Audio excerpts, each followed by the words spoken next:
ओम नमः शिवाय, हरिओम तत्सत। आप सभी को महाशिवरात्रि की बहुत सारी शुभकामनाएँ और परमेश्वर करे कि आप सभी इस दिन ज़रूर भगवान शिव की कृपा जो चारों ओर बरस रही है, आप सब ज़्यादा से ज़्यादा उसे ग्रहण कर सकें। बहुत सारी मन में स्वतः भ्रांतियाँ या सवाल आने लगते हैं कि इस दिन हम क्या करें? ये जागरण की रात है, जागृत रात है, तो क्या हम करें जिससे हमें बहुत ज़्यादा लाभ हो सके? पहली बात तो हम सांसारिक हैं और संसार लेवल पे सोच रहे हैं इसलिए हम लाभ और हानि की बात कर रहे हैं। ये भगवान शिव की इतनी कृपा इस दिन है कि आप कोई भी जप करते हैं, कुछ भी अनुष्ठान करते हैं, उसका कई गुना, 100 गुना, 1000 गुना, कई गुना फल मिलता है। और ये सिद्धि काल भी होता है। आप अगर कोई भी चीज़ सिद्ध करना चाहें मंत्र में सात्विक रूप से, तो वो आप बहुत अच्छे से तुरंत इसको सिद्धि भी मिलती है। तो हम क्या करें? देखिए, ये सब कुछ आपके भावों पे डिपेंड करता है। ये जागृत रात है और इस दिन भगवान की कृपा कई गुना ज़्यादा सब पे बरसती है। ये जो समय है, ये सोने का नहीं है, जागरण का समय है। आप अगर मुझसे पूछें, तो मैं ये कहूँगा कि जो आपका भाव करे, आपको इस दिन भगवान शिव से कनेक्ट होना है। फिर चाहे आप उनके भजन गा के कनेक्ट हो, चाहे झूम करके, नाच करके कनेक्ट हो, चाहे आप मानसिक रुद्राभिषेक करके कनेक्ट हो, क्योंकि रुद्राभिषेक भी भगवान शिव का सबसे अत्यंत प्रिय है।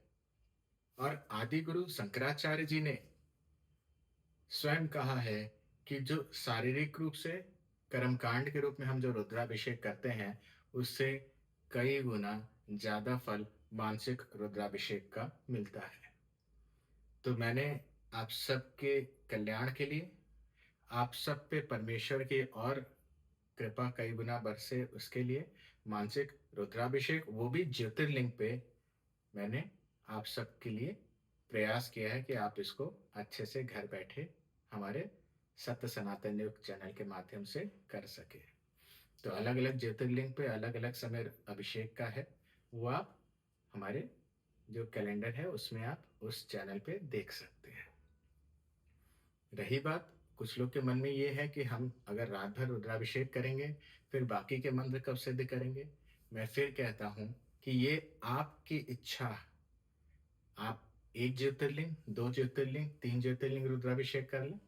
बाकी के समय अपना आप जो साधना करनी है, जिन मंत्रों को और शक्तिशाली बनाना है आपको जीवन में, जो अपने लिए एक सुरक्षा कवच तैयार करना है, उसका भी जप कर लें और परमेश्वर के ध्यान में लीन रहें।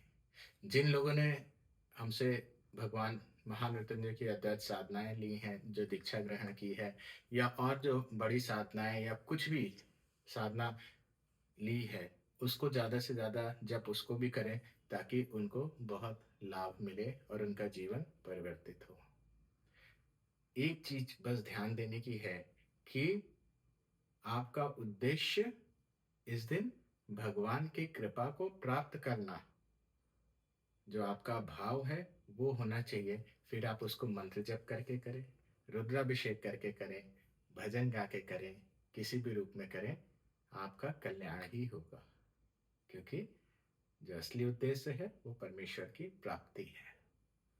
तो इसी आशा के साथ कि आप सब ज़रूर से इस दिन का सदुपयोग कर पाएँगे, अपने सभी कार्यों को विराम दे करके, अपने फ़ोन को भी विराम दे करके, लोगों को भी विराम दे करके, ये स्वर्णिम, क्योंकि साल में सिर्फ़ एक बार ये मौका मिलता है। तो ये मौका गँवाना नहीं, अच्छे से पूरी रात साधना करना और अपने जीवन को धन्य करना। आप सबका कल्याण हो, आप सबको पुनः बहुत सारी शुभकामनाएँ महाशिवरात्रि की। ओम नमः शिवाय, हरि ओम तत्सत।